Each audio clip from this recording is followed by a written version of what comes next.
T'es-tu déjà demandé pourquoi, malgré ta gentillesse, les gens ne semblent pas te respecter? Tu fais tout pour aider les autres, tu es toujours là quand quelqu'un a besoin de soutien. Et pourtant, au lieu de reconnaissance, tu te retrouves souvent à te sentir sous-estimé, ignoré ou même exploité. C'est frustrant, n'est-ce pas? On t'a appris que la gentillesse est une vertu, que faire le bien autour de soi attire du bien en retour, mais en réalité, tu as parfois l'impression que ta gentillesse te joue contre toi. Voici la dure vérité. La gentillesse, lorsqu'elle n'est pas équilibrée par le respect de soi et des limites, peut en réalité faire en sorte que les gens te respectent moins. Cela peut sembler injuste, mais la manière dont fonctionne le monde n'est pas toujours aussi simple que ce qu'on nous a appris. Les gens ne te respectent pas simplement parce que tu es gentil, ils respectent la confiance en soi, la force et la capacité à se défendre, et malheureusement, lorsque la gentillesse est excessive ou mal placée, elle peut donner l'impression de faiblesse plutôt que de vertu. Imaginons ce scénario. Il y a une personne dans ton travail ou dans ton cercle social qui est toujours disponible pour aider. Chaque fois que quelqu'un lui demande un service, elle répond oui. Besoin de couvrir un quart de travail? Elle le fera. Besoin d'un transport? Aucun problème. Besoin d'emprunter de l'argent? Elle prêtera, même si cela lui cause des désagréments. Comment les gens commencent-ils à traiter cette personne avec le temps? La respectent-ils davantage pour sa générosité ou considèrent-ils simplement que cette personne sera toujours là, sans poser de questions? La dure réalité, c'est que plus tu donnes librement, moins les gens apprécient ce que tu donnes. Cela ne signifie pas que la gentillesse est mauvaise, bien au contraire, c'est l'une des qualités les plus puissantes et les plus belles qu'une personne puisse avoir. Mais lorsque la gentillesse n'a pas de limite, que tu dis toujours oui et que tu priorises constamment les autres avant toi-même, cela peut envoyer le message que ton temps, tes efforts et même ta présence ne sont pas précieux. D'un point de vue psychologique, les gens ont tendance à apprécier les choses rares ou celles qui nécessitent des efforts pour être obtenues. Si quelque chose est toujours disponible tout le temps, cela devient banal et pris pour acquis. Cela s'applique aussi bien aux objets, aux opportunités qu'aux relations humaines. Quand tu es toujours disponible, que tu ne fixes jamais de limites et que tu ne fais pas travailler les autres pour ton temps ou ton espace personnel, les gens commencent inconsciemment à te voir comme quelqu'un qui n'a pas besoin d'être valorisé. Maintenant, pense aux personnes que tu respectes vraiment dans ta vie. Quelles qualités possèdent-elles? Est-ce qu'elles disent oui à tout? Laissent-elles les autres les écraser? Probablement pas. Elles ont un fort sens d'elles-mêmes, elles savent quand être gentilles et quand poser des limites fermes. Elles aident les autres, mais pas à leurs dépens. Elles sont généreuses, mais elles commandent aussi le respect. Pourquoi alors tant de gens au cœur bienveillant ont-ils du mal avec cet équilibre? Parce que, dès leur plus jeune âge, on leur apprend que la gentillesse est la clé pour se faire des amis, obtenir des opportunités et être apprécié. Et bien que la gentillesse crée des liens, le respect demande quelque chose de plus, de la force. Il nécessite un respect de soi d'abord, savoir quelle est ta valeur et t'assurer que les autres la reconnaissent aussi. Si tu as déjà eu l'impression que ta gentillesse ne t'apportait pas le respect que tu mérites, il est temps de prendre du recul et de réévaluer la situation. L'objectif n'est pas d'arrêter d'être gentil, mais d'être gentil de manière à susciter le respect. Et cela commence par comprendre les 5 raisons principales pour lesquelles la gentillesse excessive se retourne souvent contre nous. Commençons par la première. Les gens te prennent pour acquis. T'es-tu déjà senti comme si plus tu faisais pour les gens, moins ils l'appréciaient? Tu fais tout pour aider, tu es toujours là quand quelqu'un a besoin de toi. Et pourtant, au lieu de gratitude, tu te retrouves face à de l'indifférence. Pire, les gens commencent à considérer ta gentillesse comme une évidence, comme si c'était leur droit et non quelque chose que tu choisis d'offrir. Cela se produit parce que lorsque tu es toujours disponible, les gens commencent à dévaloriser tes efforts. C'est dans la nature humaine, on ne reconnaît pas la valeur de ce qui vient trop facilement. Quand quelque chose est rare, on l'estime, mais quand c'est toujours là, cela devient ordinaire, voire attendu. Imaginons cela, tu as un ami ou un collègue qui a constamment besoin de service. Au début, il semble reconnaissant quand tu l'aides, mais avec le temps, la gratitude se dissipe. Au lieu d'un chaleureux merci, cela devient peux-tu faire cela pour moi, comme si c'était un dû. Il ne voit plus ton aide comme un acte généreux, mais comme une obligation. En revanche, quelqu'un qui accorde rarement de service mais qui pose des limites claires, lorsqu'il fait quelque chose de gentil, cela se remarque et est apprécié. Pourquoi ? Parce que la rareté engendre l'appréciation. Pense-y un instant, l'eau. Si tu vis dans un endroit où l'eau potable coule du robinet toute la journée, tu n'y penses même pas. Mais si tu te retrouves dans un désert sans eau en vue, chaque goutte te semblerait précieuse. Le même principe s'applique à la gentillesse. Quand elle est toujours disponible, elle est prise pour acquise. Signe que les gens te prennent pour acquis. Si tu te demandes si les gens commencent à dévaloriser ta gentillesse, voici quelques signes à repérer. Les gens cessent de dire merci, ils s'attendent simplement à ce que tu les aides. Et ils ne te contactent que lorsqu'ils ont besoin de quelque chose. Ils ne te demandent pas de nouvelles ou ne t'offrent pas leur soutien en retour. Ils supposent que tu diras toujours oui. Et si tu dis non, ils sont surpris ou même contrariés. Et tu te sens épuisé et non apprécié, au lieu de te sentir bien aidé, tu te sens fatigué. Comment éviter d'être pris pour acquis sans perdre ta gentillesse ? La solution n'est pas d'arrêter d'être gentil, mais d'être gentil avec des limites. Voici comment faire. Commence à dire non quand c'est nécessaire, tu n'as pas à t'expliquer. Un simple « je ne peux pas faire ça maintenant » suffit. Fais en sorte que les gens méritent ton aide. Cela ne signifie pas être égoïste, mais si quelqu'un ne te contacte que lorsqu'il a besoin de toi, voici les prêts à te rendre l'appareil. Arrête de trop donner. Donne quand tu en as vraiment envie, pas par obligation ou culpabilité. Priorise-toi. Ton temps et ton énergie sont importants. Aider les autres ne doit pas se faire au détriment de ton bien-être. Lorsque tu établis des limites, quelque chose de puissant se produit. Les gens commencent à te respecter davantage.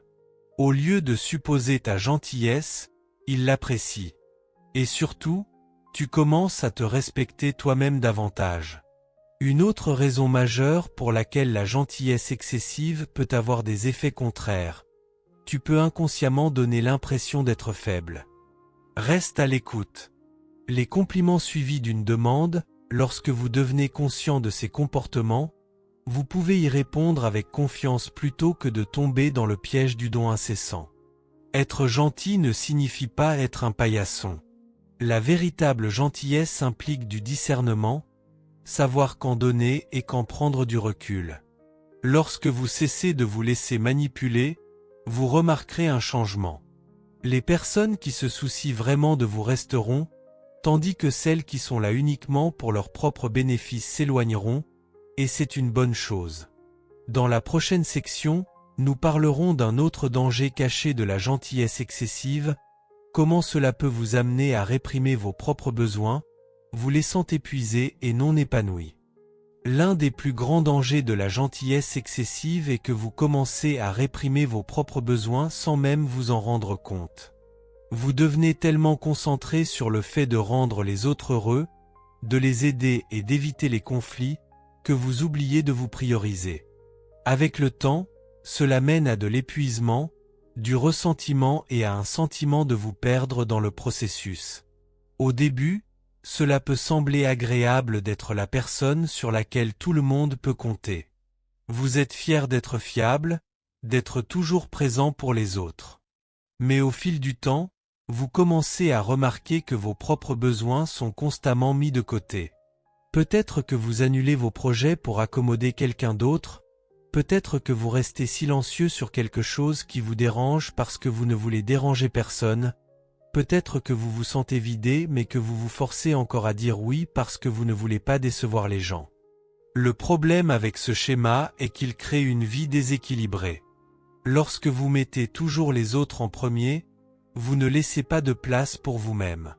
Vos objectifs, rêves et bien-être sont enterrés sous le poids des attentes des autres.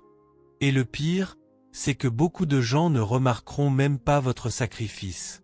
Ils continueront à attendre plus de vous, parce que vous les avez habitués à croire que vous serez toujours là, quoi qu'il arrive.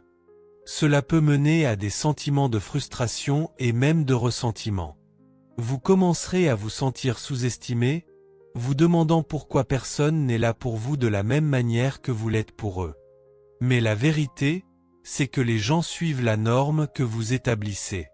Si vous ne vous priorisez jamais, eux non plus. Si vous ne vocalisez jamais vos besoins, personne ne supposera que vous en avez. Le premier pas pour briser ce cycle est de reconnaître que vos besoins comptent autant que ceux des autres. Ce n'est pas égoïste de prendre soin de soi. Ce n'est pas mal de dire non quand vous êtes submergé. Ce n'est pas cruel de poser des limites et d'attendre que les gens les respectent. En fait, plus vous honorez votre bien-être, plus les autres apprendront à vous respecter aussi. Commencez par faire le point sur vous-même. Quand avez-vous fait quelque chose uniquement pour votre propre bonheur? Êtes-vous constamment épuisé par le fait de trop donner? Hésitez-vous à exprimer ce que vous voulez vraiment? Si c'est le cas, il est temps de changer d'état d'esprit. Être gentil ne devrait jamais signifier vous négliger. La véritable gentillesse inclut les soins personnels, le respect de soi et le courage de défendre vos propres besoins. Parlons de l'une des plus grandes idées fausses concernant la gentillesse. La croyance selon laquelle elle mérite automatiquement le respect. La vérité, c'est que le respect n'est pas donné gratuitement, il est gagné.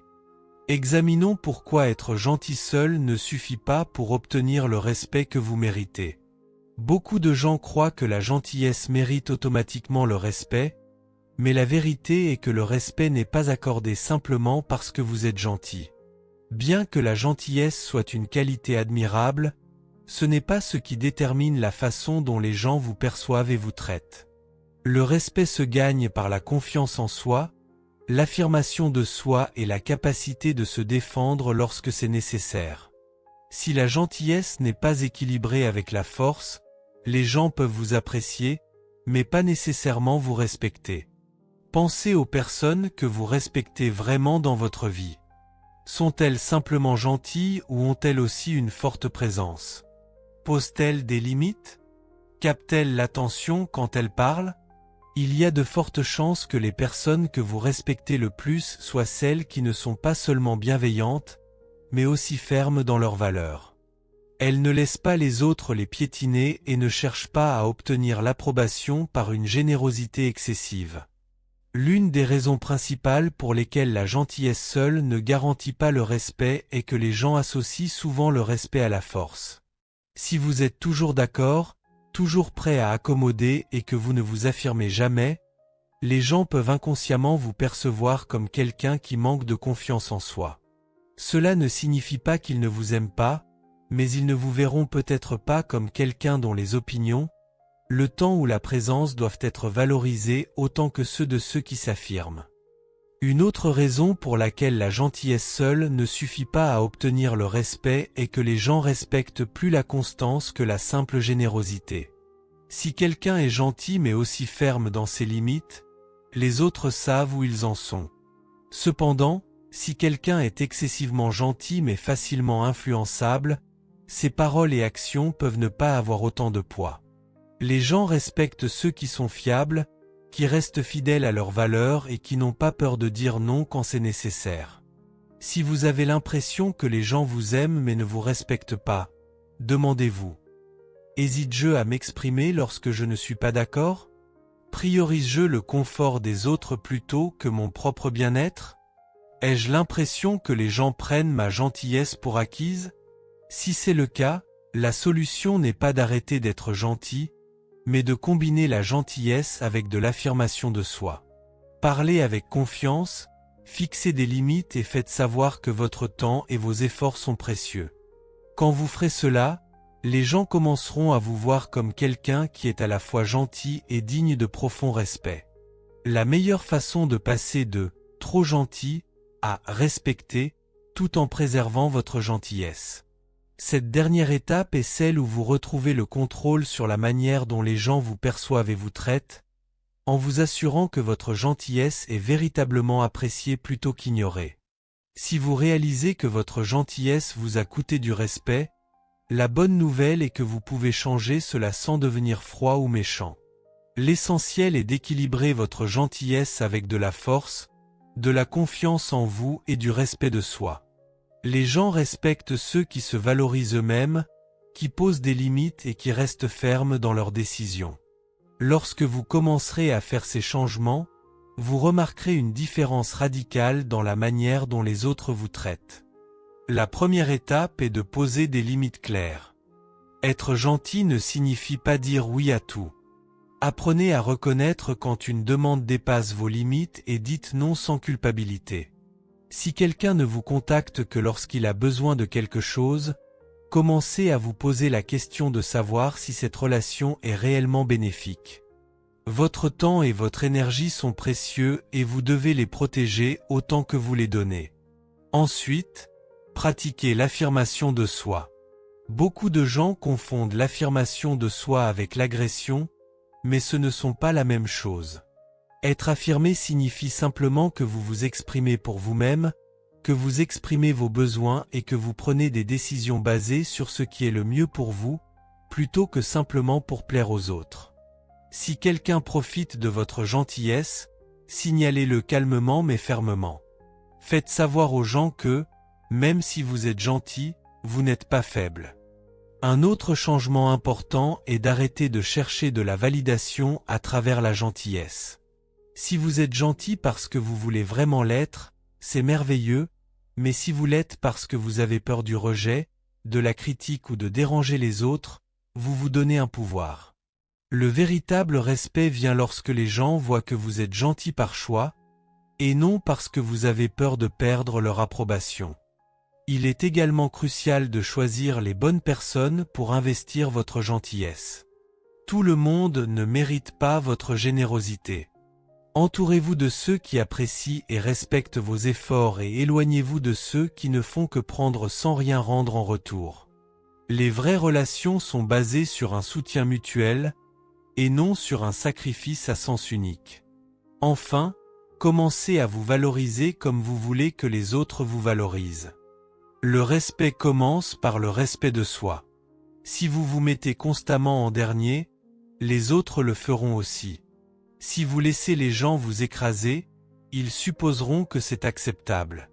Mais lorsque vous priorisez votre propre bien-être, fixez des standards pour la façon dont vous vous attendez à être traité et portez-vous avec confiance, les autres suivront cet exemple.